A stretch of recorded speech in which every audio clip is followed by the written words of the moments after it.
Welcome to Guide Guru. We hope this video helps. You'll start by confirming the basics: device compatibility, latest iOS, and an active passcode.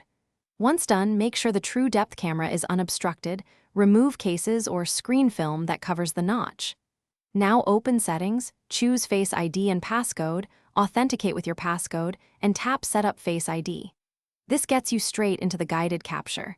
Don't stop to tweak display brightness yet. Position your face squarely in the frame and follow the on-screen instructions to begin the first scan.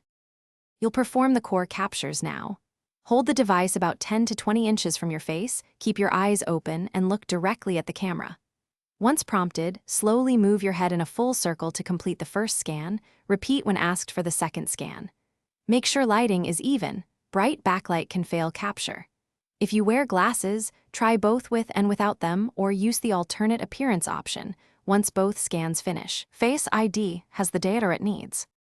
You're almost done. Enable the features you want: iPhone unlock, iTunes and App Store, Apple Pay, and password autofill, so Face ID works across tasks. Then lock the phone and test with a natural glance. You should see the lock icon animate and the device unlock quickly. If it fails repeatedly, restart your phone and check for iOS updates. Make sure nothing covers the true depth camera. As a final fix, go to Settings, right arrow Face ID and Passcode. Thanks for watching.